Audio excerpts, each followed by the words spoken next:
Okay. Just finishing up the LA Chargers from the previous session.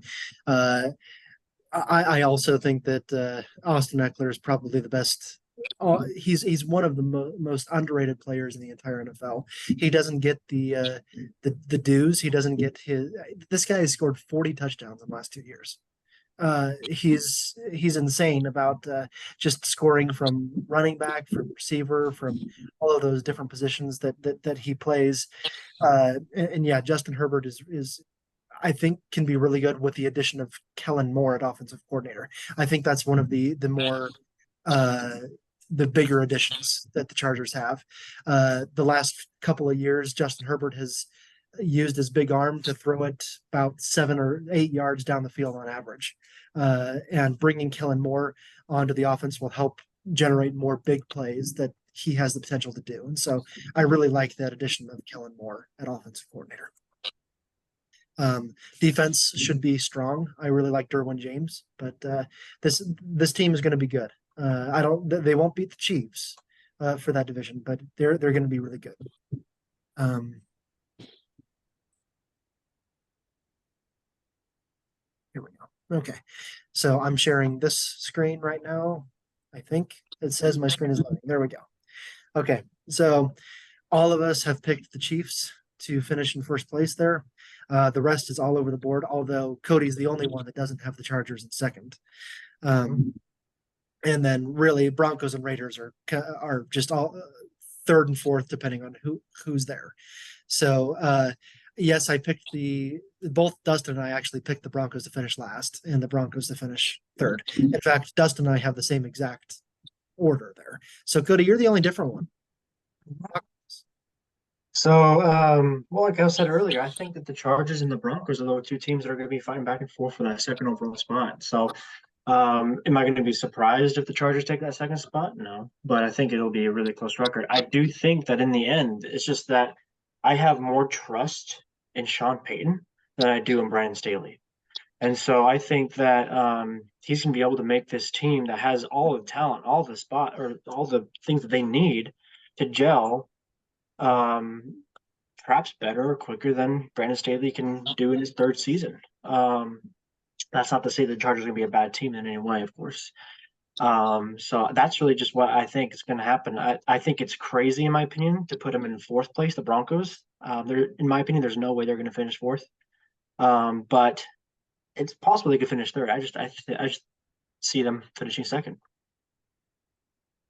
It's like I said, I think all four of these teams are going to be improved from last year, or at least the Broncos and Raiders will both be improved from last year. And as Dustin and I were mentioning, the Raiders have a lot of talent on this team, and so putting them in fourth is a tough pill for me to try to swallow there because I think the Raiders are really good as long as Josh Jacobs plays. If he doesn't play, then put him in fifth. I don't care. So yeah. Yeah, with the Broncos, I think in order for them to jump both the Chargers and the Raiders, they probably need to double their wins from last year and then some. You know, getting only 10 wins. They won 5 games last year, so if they double and get to 10 wins, that's probably still not good enough to get that second spot. And so they need to more than double their wins from last year in order to jump both those teams, I believe. I don't see that happening at all. Yeah. Okay. I'm going to stop this one and share the other one.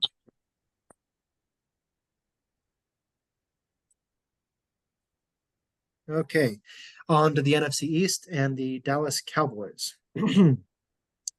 Dak Prescott returned quarterback for the Cowboys. He had a bad year. He threw about, I think he was 17 interceptions, 14 interceptions, something like that.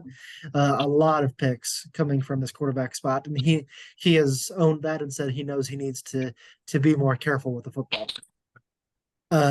Ezekiel Elliott is gone. Tony Pollard is now the starting running back for Dallas. He went to the Pro Bowl last year, did a lot of good things. He's an Austin Eckler type of player where he scores from a lot of different positions. CeeDee Lamb had his best season of his career. He was an All-Pro. They brought over Brandon Cooks from the Texans to fill that second spot along with Michael Gallup. Tight end Luke Schoonmaker was a second-round pick out of Michigan. He's going to play a lot at tight end as well. Offensive line, Tyler Smith played really well in place of Tyron Smith at left tackle. They originally drafted him at left guard, but he's now starting at left tackle while they moved Tyron Smith over to right tackle. Terrence Steele, who was the right tackle, is now moving to left guard. So a lot of shifting on that offensive line, except for the Pro Bowl and All Pros here. Tyler Biadasz and Zach Martin continue to be really, really good for that team. Demarcus Lawrence went to the Pro Bowl. Mozzie Smith was a first-round pick out of Michigan as well. He's going to start from day one at that defensive tackle spot. He was one of the best defensive tackles in college, maybe next to Jalen Carter from Georgia. He was the best. So,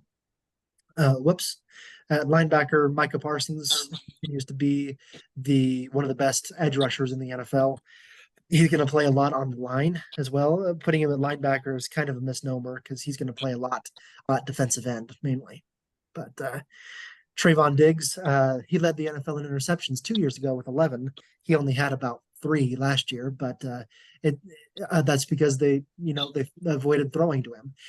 So on the other side, you had former Defensive Player of the Year Stephon Gilmore at cornerback. That's a really dangerous cornerback group there with those two. Malik Hooker, Donovan Wilson, and Jaron Kearse, the 3 safeties that play regularly. Offensive depth, there's a big addition over here at the top left. Trey Lance was just traded yesterday to the Cowboys from the 49ers. He and Cooper Rush will battle it out for that backup quarterback spot. I put Trey Lance here just so we can make sure that it's known that we all know that he was traded to the Cowboys. But whether or not he actually gets that second spot is up for grabs. Ronald Jones also added from the Chiefs to be that second running back behind Tony Pollard. Deuce Vaughn has exploded in the preseason. He could play a lot at that running back position as well. He's been excellent as a rookie in the preseason. Defensive depth. Ben Banogu, brought over from the Colts at defensive end.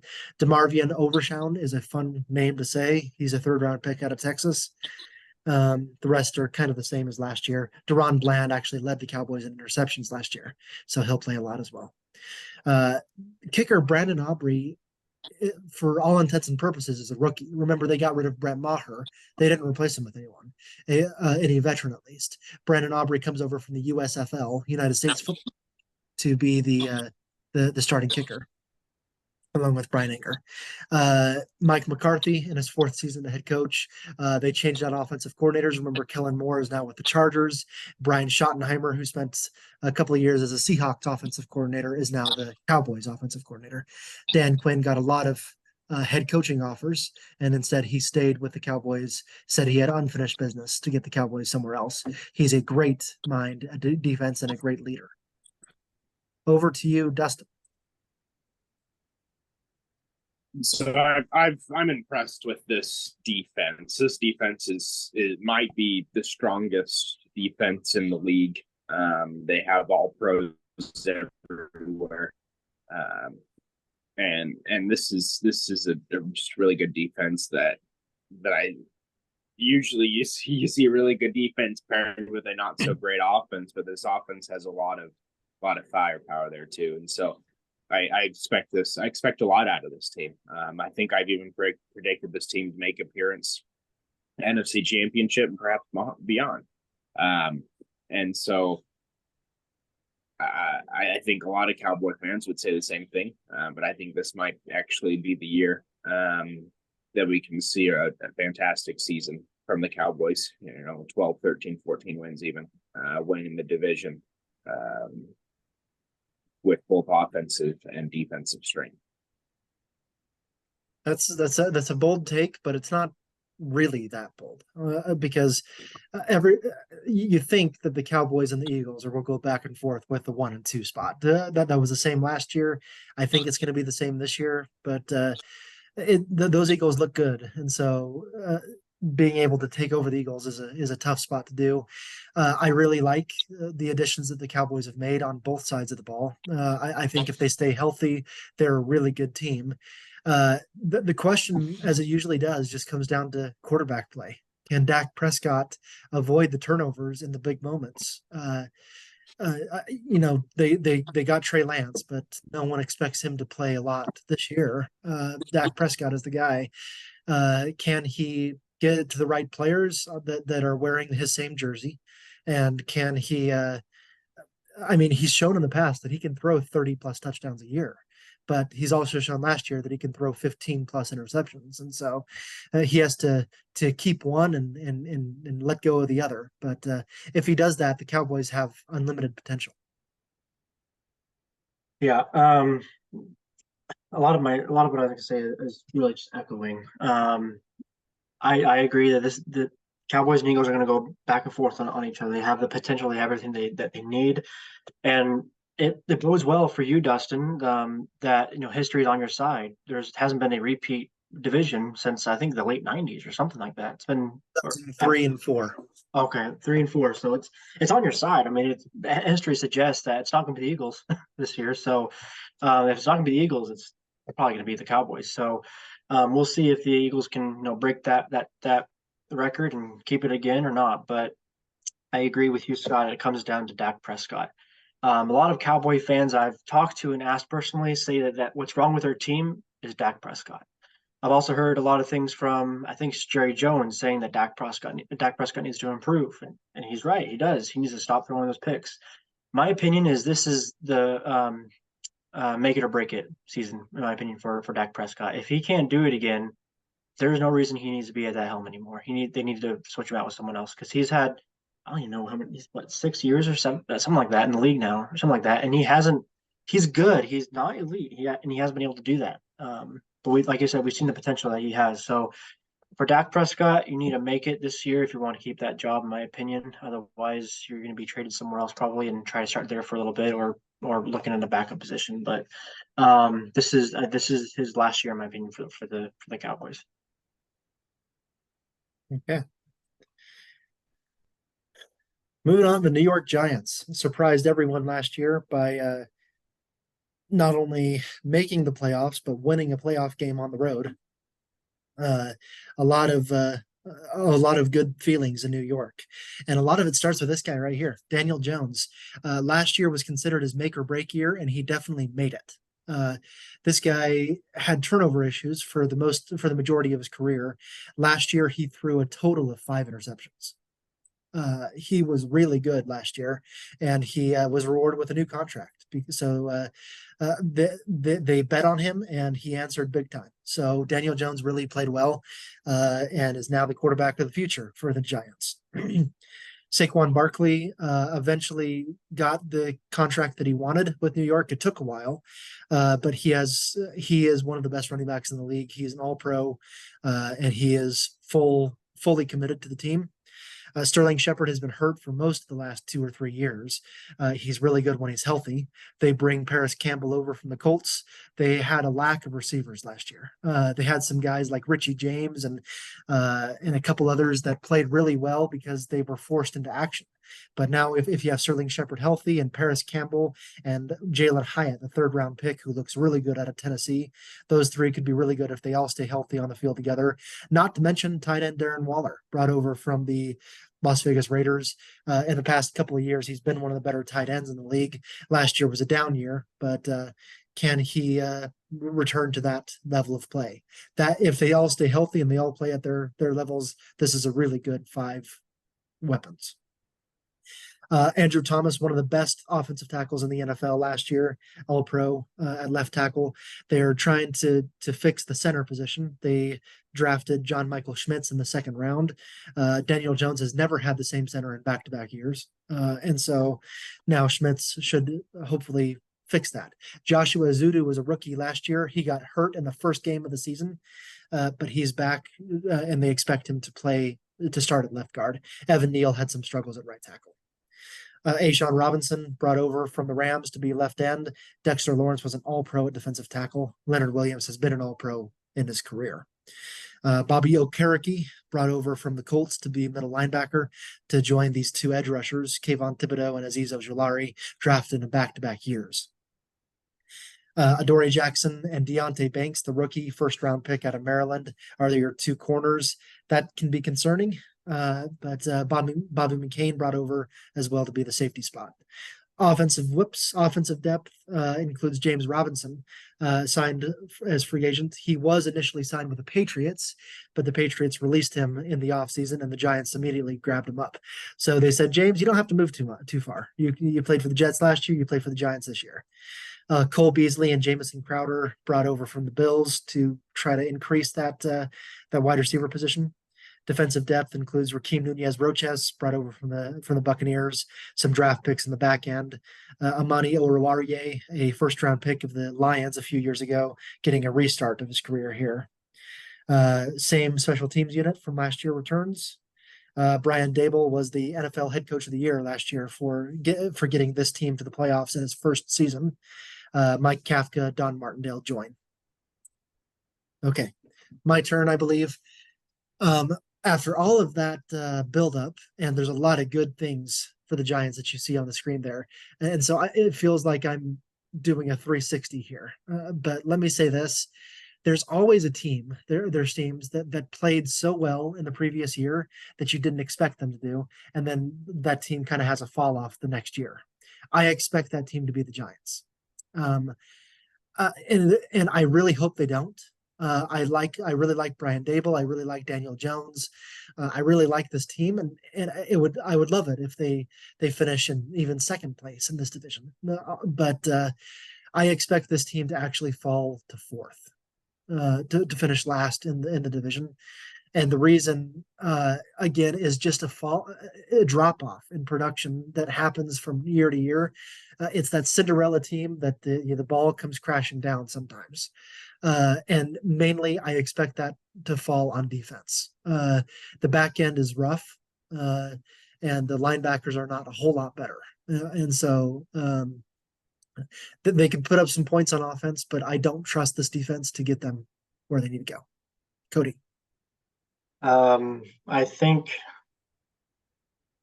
I second a lot of what you say, that this offense is going to be a scoring offense, or at least it should be. Brian Daboll is really good. I think he will still be good at what he's doing. The defense, I think their defense is pretty good, and I think it'll stay pretty good. So I know what you're talking about, because there is always a team that just flips like that, and they very well could be. I don't think that they will be. I don't know if I expect them to do better than they did. But I don't know if I expect them to do a whole lot worse. Maybe a little bit worse, but I wouldn't expect like a plummeting kind of thing. So I'm kind of scratching my head at this team right now. They came in and they just played really well. They balled out. Daniel Jones played way better than I thought he ever could. And so I was really surprised, and I'm still kind of looking at this team with a question mark right now. But what I do know is that I'll actually get to see this team play live at their home stadium this year, and so I'm going. Me and my wife are going to a game week 4 against Seattle, so I'll be able to share a little bit about that game and this team in person from what I was able to experience. So, but I don't even know what to say about this team. I know they have the talent. I know that they have a good defense. They have a good offense, as we saw. So, there's just a question mark for me right now still.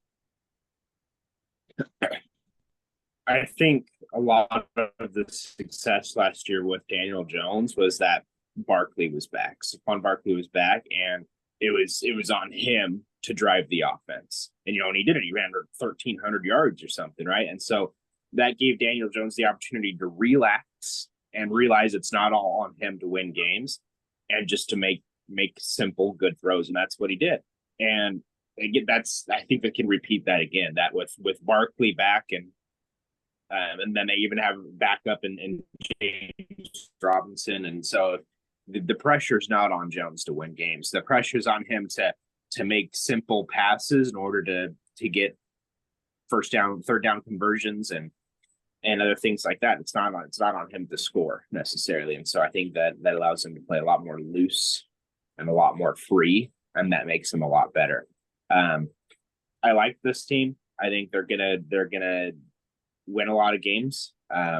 as you mentioned, the defense does have a question mark to it, and so hopefully the defense can raise the bar over last season as well, and help them to win games. That's it. Yeah. Philadelphia Eagles, the NFC champion last year. Jalen Hurts played his mind out last year. He was fantastic, all pro player. When he didn't play after tweaking an ankle, I think the Eagles really fell off, and so he is really good, and they need him to be healthy. But he played really well, all pro, like it says there. Kenneth Gainwell so they let go of Miles Sanders, but by the NFC Championship game in the Super Bowl, it was Kenneth Gainwell that was getting the majority of the snaps, not Miles Sanders. And so they really felt okay with letting Miles Sanders go and having Kenneth Gainwell be that spot. And just for fun, they grabbed DeAndre Swift from the Lions to be that second running back to kind of help out that situation. AJ Brown was a big reason why the Eagles were so good last year. He was an All-Pro in everything that he did to join Devontae Smith and Dallas Goedert. Offensive line, this is one of the best, if not the best, offensive line in the NFL. Lane Johnson, Jason Kelce, Landon Dickerson, all three are excellent players, all pros and Pro Bowl players.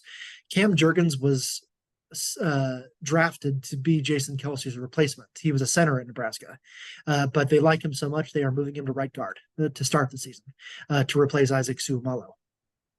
Jordan Mailata at left tackle is huge. He was a rugby player and has since been one of the better offensive linemen in the league. This defensive line is really good. Josh Sweat, Brandon Graham at the ends, Fletcher Cox, Jordan Davis at the tackles, and really good depth behind him. We'll get to them in a second. Linebackers, Hassan Reddick was an All-Pro. Nolan Smith is a first-round pick, and he's going to start from day one at the left outside linebacker position. Nakobe Dean at middle linebacker was a rookie last year. You can see just Georgia. They're all over the place in Philadelphia. But Darius Slay and James Bradbury were both All-Pros at cornerback last year, both return. They did lose both of their starting safeties. Reed Blankenship was an undrafted player last year that ended up playing a lot, and he's expected to take over the starting free safety spot. Terrell Edmonds was the veteran addition from the Steelers that's going to take over the strong safety.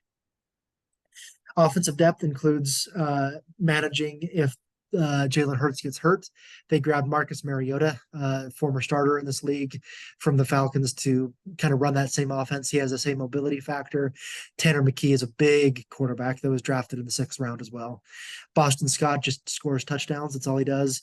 Rashad Penny averages more than 5 yards per carry. He was excellent in Seattle when he was healthy, right, Cody? Because he was hurt a lot as well. But if he can play for the Eagles, he adds a lot as well. Britton Covey, punt returner, Dan Arnold brought over as well. Defensive depth includes a lot of defensive tackles, defensive ends.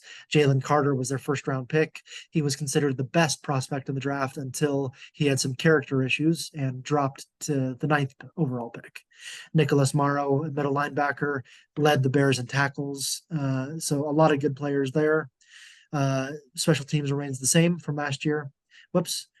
Nick Sirianni at head coach returns for his 3rd season. He lost both of his coordinators to head coaching positions, so replaces them with Brian Johnson, offensive coordinator. He was the quarterback's coach the last 2 years, and Sean Desai was the Seattle Seahawks assistant head coach last year. That is now the defensive coordinator in Philadelphia. Okay, Cody. Yeah, so there's a lot of reasons why I like this team, and a lot of reasons why I like to root for this team even. And a few of those reasons are just personal reasons. First off, Rashad Penny. I'm a big fan of him. He did good for Seattle when he was healthy, like you said. He's a good running back, and I want to see him succeed. I just want him to have success. Second, I'm a huge Britton Covey fan. After his 40 years at Utah or whatever it was. He's electric when he's returning punts, and I just really like to watch him, have that kind of success and just do good. So I like watching that. Obviously a big fan of Brian Johnson. He's also all-time quarterback for Utah and is doing really well. I just love seeing like these, personal players for me kind of have some success, and it's just exciting to watch them. Beyond that, this is just a really good team. Really, as we saw, Jalen Hurts is phenomenal. He reached the elite tier this last year, so he's an elite quarterback. I think I don't see any reason why he'll drop off. I think there's every reason in the world that he's going to continue that trajectory, especially with his quarterback coach as the OC now. So the defense, Georgia's defense is great on this team, and there's really nothing I see here that's a question mark or an empty slot in roster. I think it's really they're looking straight at history's face, saying we're going to be the first one to repeat as division champion since 03-04. So I think that they're going to give the Cowboys a really big run for their money here. And I just expect a lot from this team. They can very well be the NFC representative again. They can be in the Super Bowl again, barring any injuries. So, yeah. Besides that, I guess I just am curious and anxious to watch Jalen Carter play. I know Seattle was looking at drafting for a while, but had question marks about the legal issues. I think there are some still going on legally with him, but I don't know how much there is. But beyond that, he's a good player, and I'm curious to see what his impact is day one. You talked about Scott. I think you talked about the Giants having a drop off season. I think the Eagles are going to have a drop off season. Not terribly. They won 14 games last season. I expected to land more in the 10 or 11 games this season. So still a great season. Still good enough to get them to the playoffs. But repeating that same kind of success is just I don't think that it's going to happen. I think injuries, especially with Jalen Hurts and all of his running and diving, will affect them this year. This team does have a lot of talent and is set up well for success. I expect them to be in the playoffs again, but not to the same caliber that they were last year, especially not getting to the Super Bowl again. I think Jalen Hurts is great, but I think that there's going to be a drop off that he's going to come back down to earth just a little bit. And Dustin, history is on your side with this too. We talked about the history of the NFC East changing hands every year. The loser of the Super Bowl has more often than not missed the playoffs in the following year. And it's a weird situation, but it happens a lot. In fact, I think the only team that returned to the Super Bowl after losing the Super Bowl the previous year was the Patriots a couple of years ago, when they lost to the Eagles and then the following year beat the Rams. And so it doesn't happen. It's a weird situation, but yeah, so it's on your side for that situation as well. I don't think it's going to be the case though. Looking at the two Super Bowl contenders, the Chiefs, I think if anything, they stayed the same. They even may have got a little worse from based on this offseason. I think the Eagles have done the opposite. I think they've actually gotten better in this offseason than last year. If they stay healthy, I think there's no reason the Eagles shouldn't win this division and be right back in the NFC Championship game. You look at the difference between the AFC and the NFC. The AFC is stacked with excellent teams, great teams all across the board. You got the Chiefs, the Bills, the Bengals. Excuse me. Wow. You got the Jets where they are. You got the Dolphins. You got all these good teams. In the NFC, it really comes down to the Eagles and the 49ers. That's really all you got in the NFC. And so I think the Eagles have an easier path to getting to the Super Bowl than a lot of AFC teams. It's pretty much you can book it right now. It's the Eagles versus 49ers in the NFC Championship game again, unless things go wrong, because they're clearly the two best teams in the NFC. And so I really like what the Eagles have done, and I expect them to be right where they were last year in that NFC Championship game. Beyond that, we'll see. But am I the last one here? Yes, I am. Okay. Last team today and in this division, the Washington Commanders. They're going through a lot of changes. they just changed hands with their ownership. It went to Josh. Anyone remember his last name? Harris, Josh Harris, yes, who also owns the NBA's Philadelphia 76ers. So, whatever you want to take of that. The Commanders.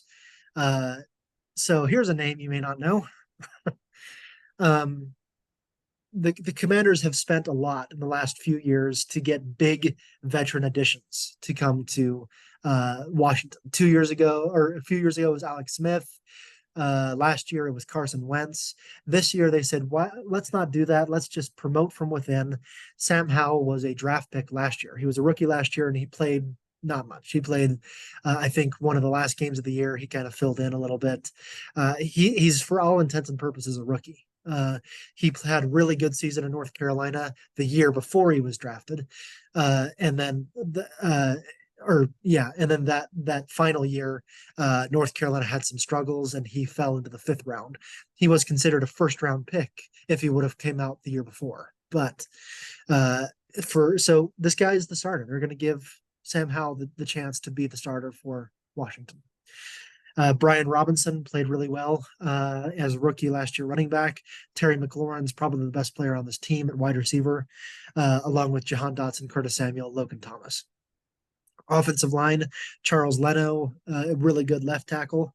The rest was kind of up in the air. Sam Cosmi will play right guard. He was drafted to be a tackle, but he's going to play right guard. Nick Gates brought over from the Giants to be the starting center. Andrew Wiley brought over from the Chiefs to be the right tackle. Sadiq Charles is the weak link of that offense at left guard. Chase Young, so this is probably the best defensive line in the NFL. Chase Young and Montez Sweat at the 2 defensive ends, really good players. Deron Payne, Jonathan Allen, both Pro Bowlers last year. This is really good defensive line. Linebackers, Jamin Davis has had a good couple of seasons in the NFL at left outside linebacker, and they went to Seattle to grab Cody Barton to be their new middle linebacker. They've had some struggles at middle linebacker, and they're not sure if this will fix it or not, but they like Cody Barton there. Kendall Fuller and rookie Emmanuel Forbes, 1st-rounder out of Mississippi State, will be your 2 outside corners to join Cameron Curl, who was an all-pro at strong safety last season. Benjamin St. Juste and Derek Forrest, the other players there. Offensive depth, in case Sam Howell struggles, Jacoby Brissett is maybe the best backup quarterback in the NFL. He could start as well if Sam Howell isn't ready, but Jacoby Brissett is good insurance. Byron Pringle also brought over at that wide receiver spot.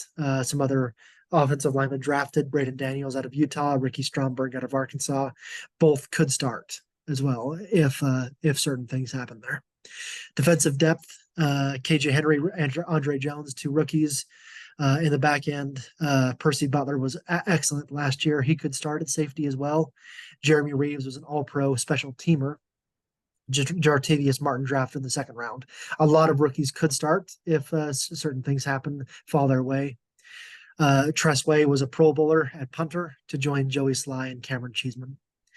Ron Rivera is kind of on the hot seat to get this team back to contention. He went to the playoffs in his 1st year. He's now in his 4th year and has missed the playoffs in 2 years. Eric Bieniemy brought over from the Chiefs to be the offensive coordinator.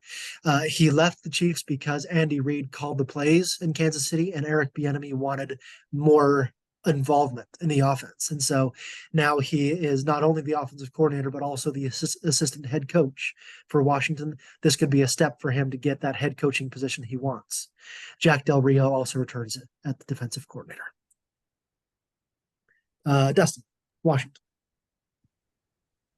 So I think best thing that this team has going for him is that new offense coordinator, Eric Bieniemy, and he could potentially design an offense that is really good, or at least has a lot of potential. Talked about Terry McLaurin. It's one of those things. If they can design an offense to get him 10 to 15 catches a game, that's gonna get you 3 touchdowns a game, and that can put you in a position to win. Especially with a great defense.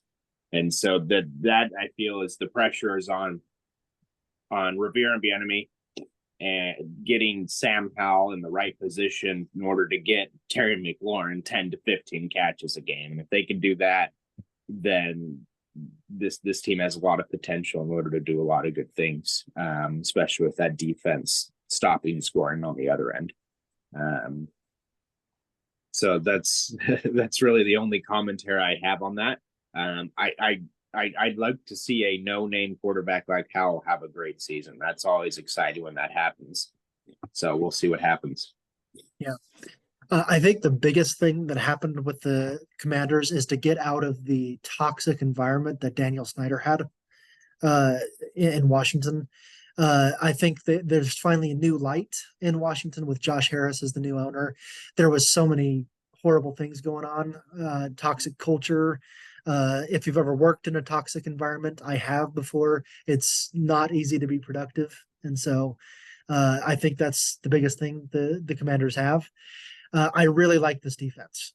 As I said, I picked the Giants to finish last, which means I picked the Commanders to be third in this division. And I really like what the defense can do. I think that they can win some games by themselves and get the offense in good position to succeed. Sam Howell, I like the risk. I like the coin flip here. Is he going to be good or not?